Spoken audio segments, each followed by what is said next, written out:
کسی اور کے بہانے کبھی ہائے کرتا ہے، کبھی آنسو بہاتا ہے، کبھی آہیں بھرتا ہے کہ اپنے محبت کو چھپانے کے لیے بادن ہوا کا صبرت ام لم تصبر وبکاک ان لم یجر دمعک او جرا۔ متنبی۔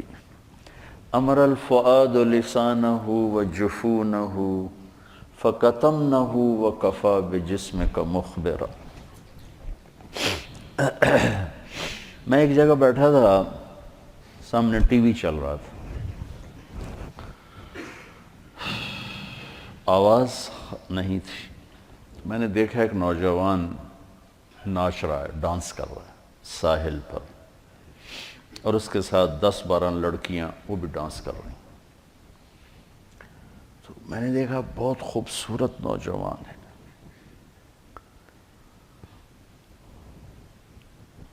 تو مجھے خیال آیا یہ جو اتنی بڑی گمراہی میں ہے، اس کو ہدایت کیسے ملے گی، اور کون اسے جا کر اللہ کا پیغام سنائے گا۔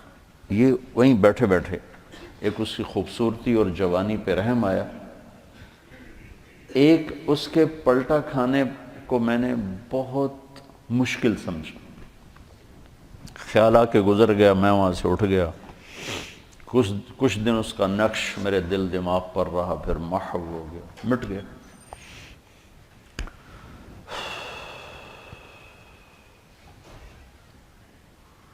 کراچی کا اجتماع تھا ستمبر میں، تو انہوں نے میرے لیے ایک چھوٹا سا خیمہ بنایا ہوا تھا کراچی والوں نے، تو میں وہ خیمے میں بیٹھا ہوا تھا، تو ایک نوجوان میرے پاس آیا کہ جی پاکستان کا ایک مشہور گلوکار ہے، اس کا نام ہے جنید جمشید، میں آپ سے ملانا چاہتا ہوں۔ میں نے کہا کدھر ہے؟ کہ میرے ساتھ آیا۔ میں نے کہا تم کیسے جانتے ہو؟ کہ میرا کلاس فیلو تھا۔ میں نے کہا لے آؤ۔ تو وہ اس کو جب لے کر آیا تو اس نے چہرہ چھپایا ہوا تھا، مجمع کی وجہ سے شاید چہرہ پورا سے چھپایا ہوا۔ میرے سامنے آ کے بیٹھا اور یوں کھولا تو وہ وہی نوجوان جس کو میں نے اسکرین پر ناچتے دیکھا تھا۔ حیران۔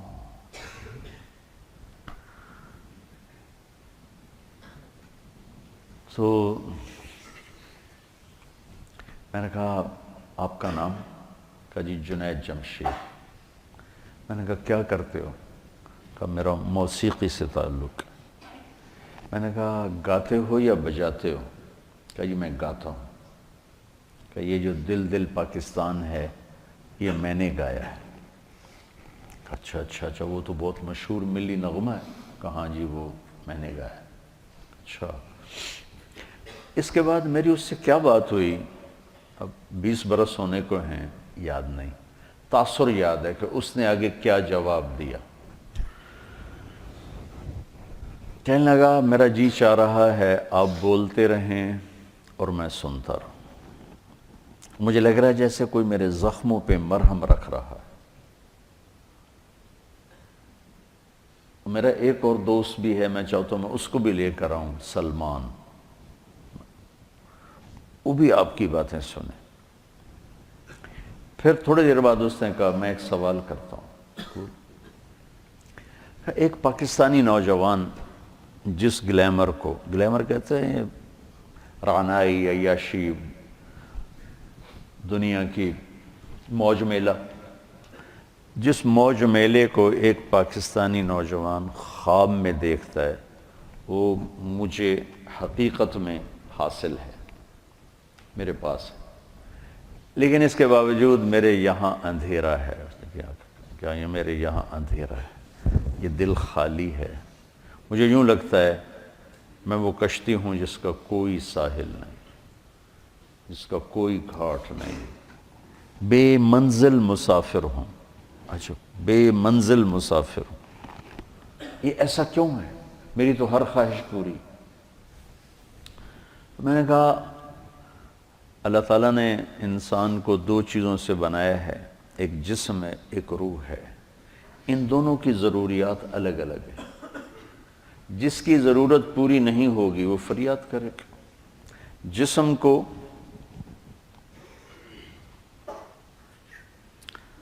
روٹی چاہیے، پانی چاہیے، ضروریات زندگی چاہیے، ان میں سے جو چیز بھی اس کو نہیں ملے گی وہ فریاد کرے گا۔ روح نہ عورت کو جانتی ہے، نہ روٹی کو جانتی ہے، نہ پانی کو جانتی ہے، نہ موسیقی کو جانتی ہے۔ روح ایک اللہ کا امر ہے جو صرف اللہ کو جانتا ہے، اسے اللہ چاہیے، اسے اللہ کا رسول چاہیے۔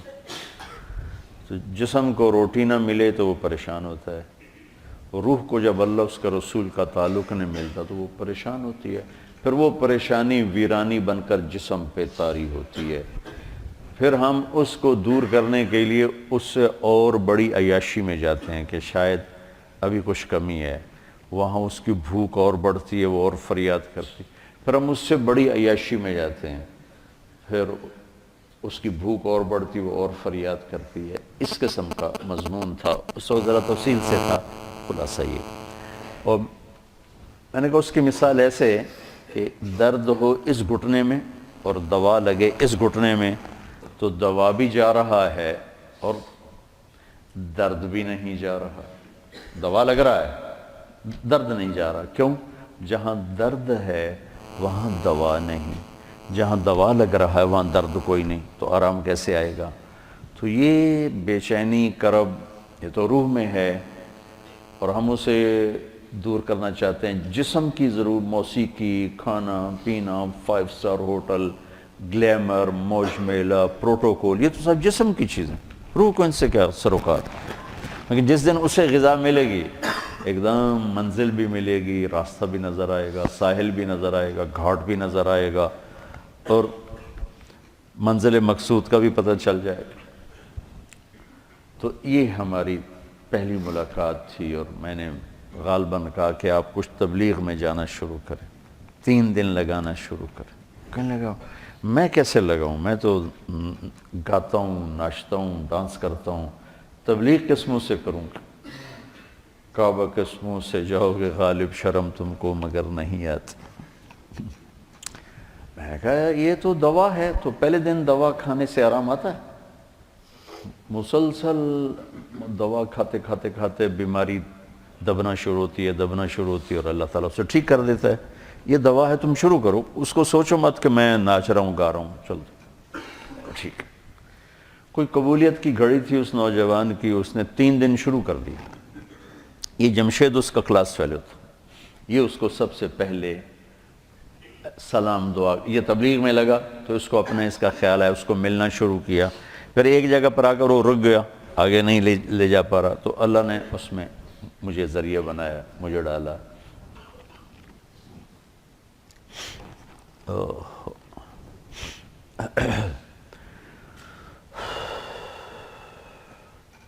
نومبر 1997 میں 4 مہینے کے لیے میری تشکیل ہوگی امریکہ، مستورات کی جماعت، میں اور اہلیہ اور لاہور کی جماعت تھی۔ میں لاس اینجلس میں تھا، تو میں نے اسے فون کیا، تو اس زمانے میں یہ CLI پر نمبر نہیں آتا تھا، تو اور یہ اتنے موبائل فون یہاں اتنے تھے بھی نہیں، دوسرے فون تھے، تو میں نے اس کا فون نمبر لے لیا تھا، تو میں نے اسے لاس اینجلس سے فون کیا۔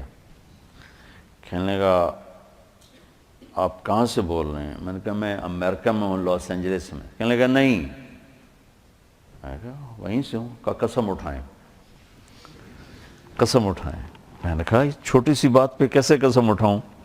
کہا نہیں یہ بہت بڑی بات ہے۔ میں نے کہا کیوں؟ کہا میں ساری دنیا پھرتا ہوں، کبھی اپنی بیوی کو فون نہیں کیا، اب مجھے فون کیسے کر رہے ہیں؟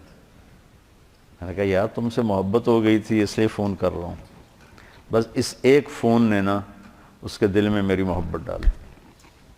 میں جب یہ حج پہ جاتا ہوں میرا 60-70 ہزار روپیہ صرف فون کا بل ہوتا ہے، 3000 تقریباً ریال میرا ہر سفر میں 15-20 دن میں میرا فون کا ہوتا ہے کہ میں ایسے ہی فون کرتا رہتا ہوں۔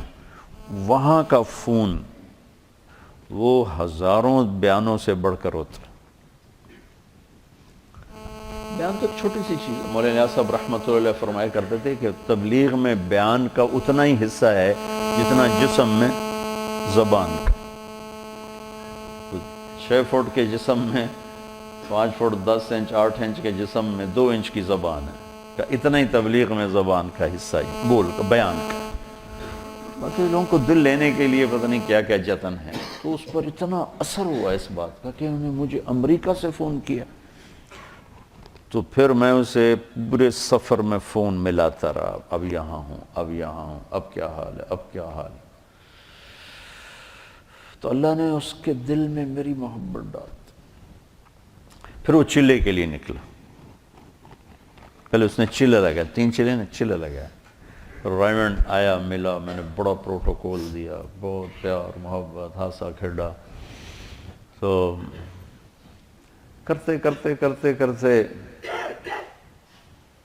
اس نے 3 چلے لگا، 3 چلے کے لیے نکل پڑا. یہ غالباً 2001 یا 2، اس کا مجھے پورا یاد نہیں ہے. تو اس وقت یہ 3 چلے کے لیے نکلا. تو اس نے مجھے بالا کوٹ سے فون کیا کہ مولانا میں اس وقت بالا کوٹ کی ایک پرانی مسجد ہے، اس میں ہماری جماعت ہے. باہر فرش ٹوٹا ہوا ہے، اس پر ایک پھٹی ہوئی چٹائی ہے، اس پر میں لیٹا ہوا آپ کو فون کر رہا ہوں. اور جس سکون چین کو میں 5 اسٹار ہوٹلوں میں ڈھونڈتا تھا وہ مجھے یہاں اس ٹوٹی ہوئی مسجد اور پھٹی ہوئی چٹائی پہ مل چکا ہے.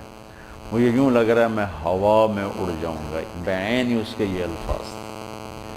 تو میں نے کیا جواب دیا یاد نہیں، لیکن غالباً میں نے یہی کہا کہ اب روح تک اس کی غذا پہنچ گئی تو موج ہو گئی. یہ اس نوجوان کا ابتدائی سفر تھا. اس کا ماضی کیا تھا؟ گلیمر کی دنیا میں، شوبز کی دنیا میں اتنا بڑا موسیقی میں سٹار آج تک نہیں پاکستان میں نہیں ہے. پاکستان میں کوئی نہیں ہے. اتنا بڑا نام کسی نے نہیں بنایا نہ کمایا. میں آپ کے استادوں کو بھی بتا رہا تھا، لندن میں ہر سال ایک میلہ لگتا ہے جس میں پوری دنیا کے بڑے فنکار، بڑے ہر ایک نہیں، بڑے جواد وسیم جیسے نہیں، بڑے فنکار بلائے جاتے ہیں. اور اس میں جو پھر وہ ریٹنگ لیتے رہتے ہیں سارے ملکوں سے. پورے دنیا میں ٹاپ لیول کا جو سٹار ہوتا ہے اس کے لیے خیمہ درمیان میں نصب کیا جاتا ہے اور اس پر اس کا سپر سٹار فلاں فلاں یہ ہوتا ہے، اور باقی خیمے چھوٹے چھوٹے چھوٹے چاروں طرف ہوتے ہیں.